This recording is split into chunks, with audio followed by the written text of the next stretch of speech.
Well, good morning, YouTube. Well, this video is about the Garden Station and the Dayton City Commission race in regards to corruption. One of the people that's running for the City Commission, David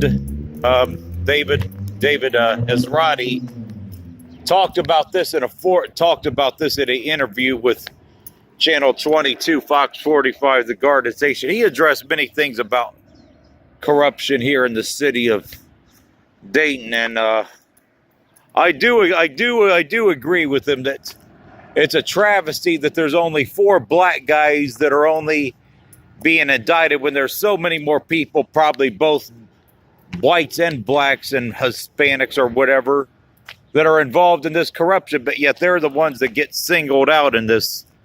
Yet you have numerous people that are running loose in the city off having corrupt, businesses. So anyway, this was a nice community site for the community, but the city of Dayton, when this scam warehouse building that got developed, most of it is still vacant downstairs. And hell, it doesn't even look like, just from the windows, it doesn't even look like a lot of the apartments are even occupied up there. So when they sold that warehouse or whatever, they decided to kick Garden Station out of here, which this was a nice thing for the community. And now look at this. And you know what? Why is it that people that all of a sudden that own commercial property or the city get special exemption when it comes to maintaining their property? Grass is already very high. Before you know it, this will be 5 feet high grass. It's just a matter of time, But you know what? This should have been kept for the community. But yet this was given to the developer. And this developer clearly doesn't even have a freaking clue on what they're going to do with it. So now it's not being maintained. So getting back to the city commission race, the people in this city just don't freaking get it, The people that are electing our officials, just do not get it. Like Matt Joseph, he's been on the city commission for freaking, 5 or 6 terms now. He's just as corrupt as anybody down at City Hall or any of these corrupt business people like Charles Sims or Steve Roush who have helped participate in these scams, but yet they get special protection, which is bullshit. Yet the residents, refuse to hold our elected officials accountable, for all the problems, that we are having, and, David Ezrati in this interview, I'll certainly post a link to the interview he done with Channel 22, but he called out numerous real estate deals, including this one, including the fairgrounds, and he said they just reeked of just utter corruption because of the way that they were handled. He cited, how they were gonna try and charge Miller Valentine Gym, $20 million for the fairgrounds. Then they lowered the price to UD and Miami Valley, where they only paid like $5 million each for it. Why is that? And UD and Miami Valley still don't have any plans for that site. And it's time that this site, gets returned back to the people of Garden Station. But, then you have people like all that are city commissioners like Matt Joseph and the other guy who's been in there for a long time. I can't remember his name. He said, I don't believe there's a culture of corruption in Dayton politics and the way Dayton does business. Bullshit. We all know better, people. But yet they don't get called out on it. And people like David Ezrati, who's a prominent, businessman, in the city. He's tried to run for city commission, several times unsuccessfully. And he said the way the primary process is rigged, because they want to keep the same people in there for as long as possible because they go along with the corrupt and the political agenda that is pronounced here. And the one thing I've noticed, since I've came back home from the Philippines, even more so than ever, the residents of this city do not like being called out for their lack of accountability and their pathetic attitudes, especially people that are poor. They don't like being called out, whether they're white, black, or whatever the hell they are, for just allowing the city to fall apart like this, because the residents are just as responsible for this crap because they won't hold any of their elected officials accountable. They're just along for the ride, and just nothing gets done. Nothing goes into the neighborhoods, while everything just falls apart. And then you have a site like this has been just desecrated. It's not even being maintained. And this scam developer from out of state, I think they were from Louisville, Kentucky or some crap, they get that building. They're cheap to develop, but they get all kinds of tax credits and everything, so they get to steal, from the taxpayer. So the residents are just as responsible for these problems as anybody is, because they're not holding their elected officials accountable and demanded better. And it's so much more obvious to me since I've came home. What people tolerate around here, the way they accept incessant coddling and just being dumbed down and just an overall lower standard of living.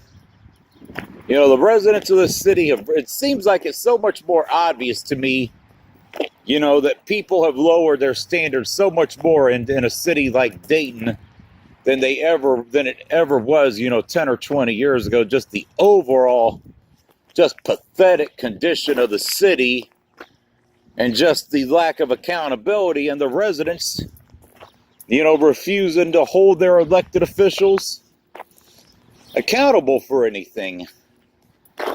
And it's just, David has already mentioned, that money that was stolen at Wright State. Why is it the 130 or 120 or 140 million dollars, or just however much they stole?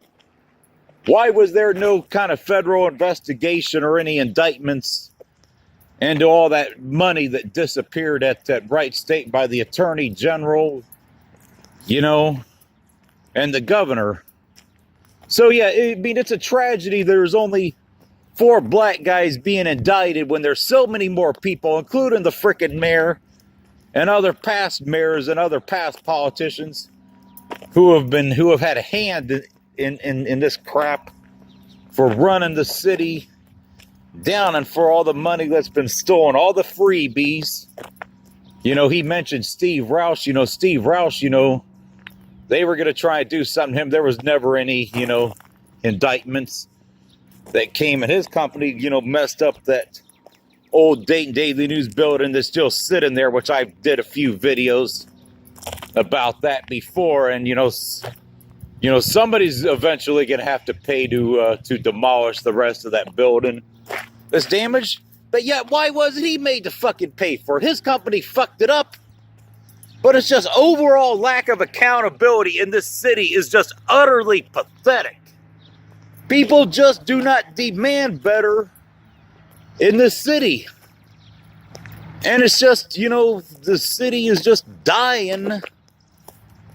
And people here don't even seem to care. They don't try and hold their elected officials accountable for all the mess and all the other bull crap that has caused our city to, disintegrate and to fall apart and fall to ruins. And it's really a tragedy, when you think about it. States like Ohio can be great states again. See, there's one thing Ohio and states in this part of the country have going for it. If we had good business models, we could have, like that old abandoned warehouse right there that's caught on fire. Nothing's been done with that either. That could have been torn down. They could have built a new warehouse there that could have employed people. Like David Azrati mentioned, that why is it that Monroe, got all these building warehouses down there when most of the workforce is coming from cities like Dayton and Cincinnati, when you got a property like that over there that should have been, demolished. Because I know, like with my fiance from the Philippines, as much as I hate certain things about my city, cities like this are a really good opportunity for people like her, because the cost of living is low. You can easily settle into life here. And there's no reason why cities like Dayton cannot be great cities again. Great hubs of employment and people. But yet we're stuck in just a mediocre and utter pathetic living conditions. And with elected officials who refuse to make the city better. And yet you have these dumbass people that think, oh, just because they redo a few apartments, condos, and lofts, that makes the city better. For one thing, these old warehouses should have been for just that. Warehouses and places of business, but yet their only thing they're doing with them is just turning them all into residential stuff because they don't know what else to do with them because they're not business friendly in cities like Dayton. So yet you have many cities across the state, not just Dayton, Toledo, Cleveland, and other places, Akron. These cities can be great places to live again. Because the one thing this area has always had going for it is a low cost of living. And other things. So that should be one thing. Because low cost of living, who doesn't want to come to a place that's cheaper to live in, where housing is cheaper? So if we had the employers, there's no reason for a city like ours, to be suffering like this. But until the residents, especially in the cities, demand that they hold their elected officials accountable, nothing's going to happen. And then you're just going to have more theft of the property and more cronyism and more sites like this that should have been left for the community. And the residents should have strongly opposed, this site, should have strongly opposed the theft that went on here. But yet, instead here we just have a big empty lot full of grass now and weeds. And this used to not be like that. Garden Station was a nice place for the community. And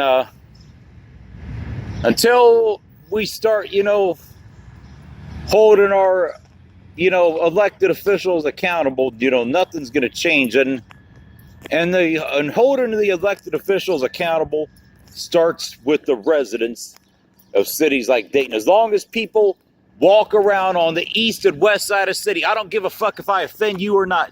As long as you keep walking around with the same old hoed-app fucking depressed look on your fucking face all the time, instead of fucking picking yourself up by the fucking bootstraps and fucking making something of yourself, instead of walking around fucking depressed all day long thinking, oh, I just have to accept these conditions, I'm trapped here. Get up off your fucking ass and do something. Our city doesn't have to be like this. And it's pathetic that we've allowed this to happen. But yet, you have people here that are, stuck in such a backwards, mentality and such a hopeless, mentality. We got to understand the employers that we had here, all the stuff related to the automotive stuff is not coming back. But that doesn't mean we can't have other employment here that can be great, that can employ people. But anyway, I mean, it's really sad, when you look at, this, the whole thing with corruption is something that it's not just with the elected officials, it's with the residents too, because residents have to be held accountable because they don't make their elected officials be accountable because the residents have been dumbed down. They accept incessant coddling in cities like this, so yet they don't demand that there's better living standards. So, that's the mess that we've been left in, but the change starts with the residents. The attitudes of the residents in cities like Dayton have to change, until we start questioning things and demanding better. Cities like Dayton are just going to be left to continue to rot. But I'm going to wrap it up on this one.